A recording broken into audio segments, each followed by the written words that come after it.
Alors, avec l'exercice 2, premièrement, on doit répondre par vrai ou faux aux assertions suivantes, et puis en justifiant la réponse. Pour le A, en appliquant le masque par défaut, l'adresse 193 95 66 0 peut être attribuée à une machine. Est-ce que c'est vrai ou faux? Essayez de réagir avec moi. À votre avis, est-ce que c'est vrai ou bien c'est faux?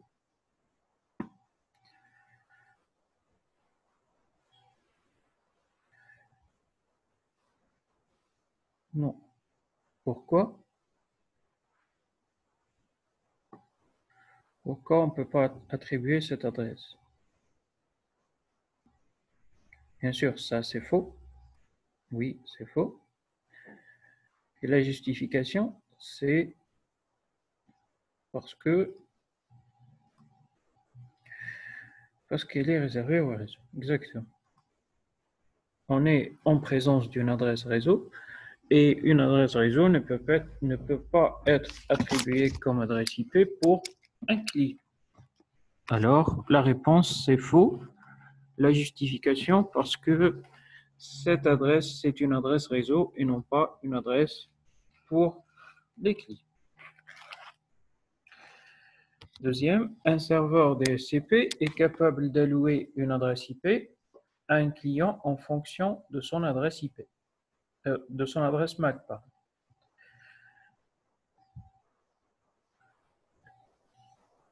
La réponse, c'est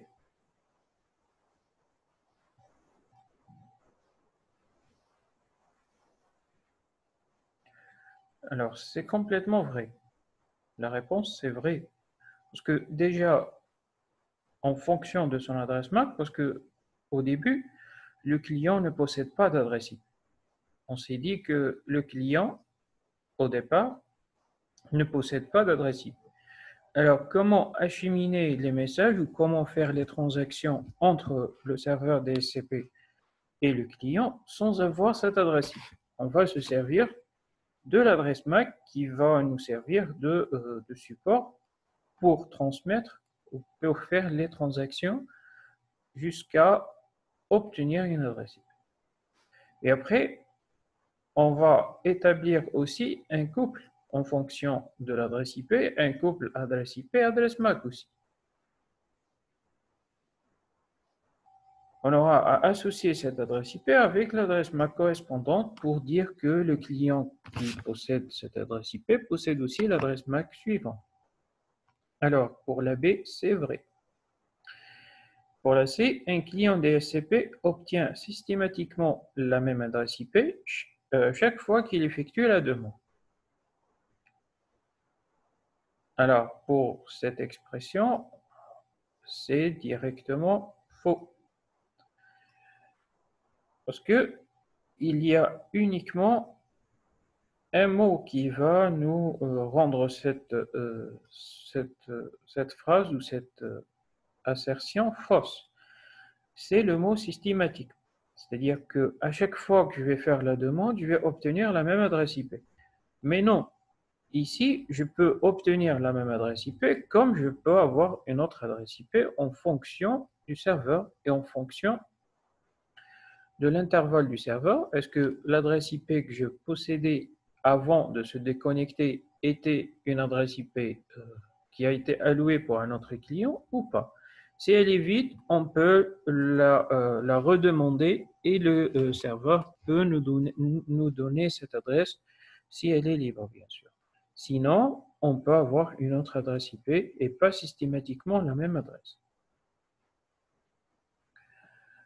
Parce que si je vais me déconnecter,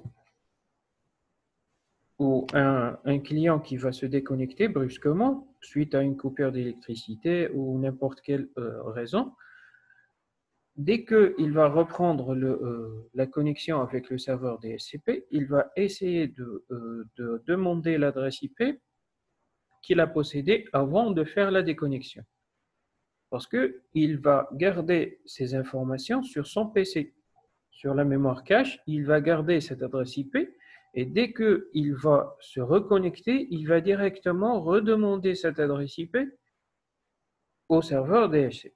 Alors, le serveur, s'il va trouver cette adresse qui est vide, qui n'a pas été proclamée par un autre utilisateur, qui n'a pas été allouée pour un autre utilisateur, alors le serveur DHCP peut réattribuer cette adresse pour le client. Mais sinon, il va lui réattribuer une autre adresse en fonction de l'intervalle qu'il possède d'adresse. Alors, passons à l'AD. Il est possible d'avoir plusieurs serveurs DHCP sur un même réseau. Là aussi, c'est vrai, bien sûr, à une seule condition.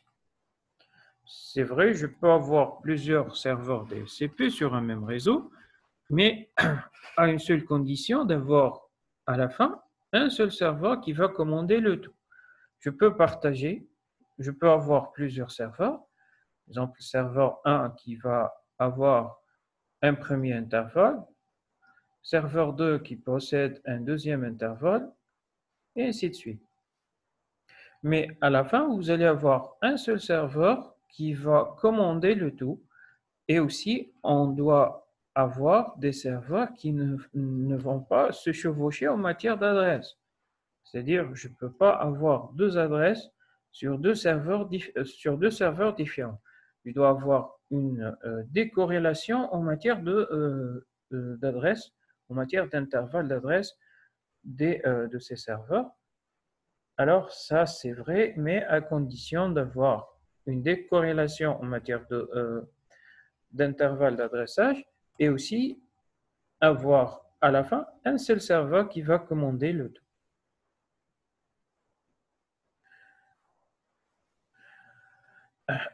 Alors, pour le E, un serveur DHCP peut proposer au client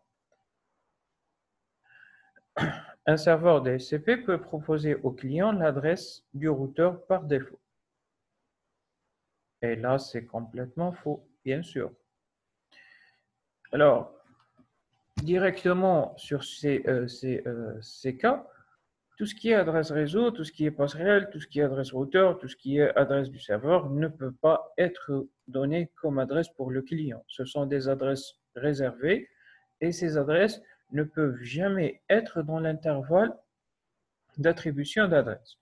C'est pour cela que pour le E, c'est faux.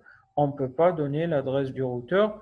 Et si on va donner l'adresse du routeur, on va tomber dans une grande ambiguïté parce que le routeur va perdre sa fonctionnalité et on ne va pas avoir les rôles attribués pour chaque utilisateur et on va confondre entre le client et le routeur parce qu'on va avoir la même adresse et là, on va tomber dans ce qu'on appelle le conflit d'adresse IP entre le routeur et le client. Alors, passons à la question 2. Soit un réseau IP géré par un serveur DHCP et qui va utiliser l'intervalle d'adressage entre 192.1 jusqu'à 192.100. Alors, quels problèmes peuvent surgir si un client configure manuellement sa machine en utilisant l'adresse IP 192.168.1.2? Étudier le cas où l'adresse est déjà allouée par le serveur DHCP et le cas contraire.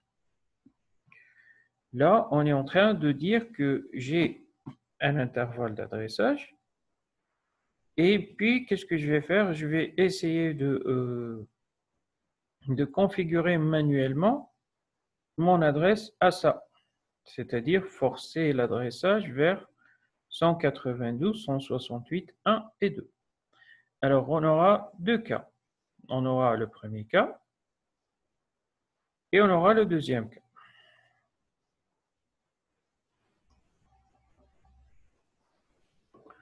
Alors, dans le premier cas, qu'est-ce qu'on va voir? On va avoir cette adresse IP qui a été configurée manuellement. Alors, configurer manuellement veut dire que je ne vais pas avoir où je ne vais pas rentrer dans le protocole DSCP, tout simplement. Si je vais configurer manuellement, je ne vais pas rentrer dans la configuration DSCP. Voici un exemple. Alors, si je vais par exemple modifier les paramètres de ma carte réseau, alors je vais avoir cette adresse IP par défaut. Alors, je vais aller vers la configuration de base et vers ma connexion. Là, vous avez déjà mon adresse IP qui est configurée par défaut. Alors, je peux forcer mon adresse, par exemple, 192.168.1 et 2. Alors, je vais avoir le masque par défaut et je vais confirmer mon adresse. C'est le scénario que on va effectuer. C'est-à-dire que je vais avoir mon adresse IP qui a été forcée directement, qui a été forcée par l'utilisateur. Alors, on va directement prendre conscience que le serveur, il est en train toujours de communiquer. Je suis en train toujours d'envoyer et de recevoir. Je suis en train d'envoyer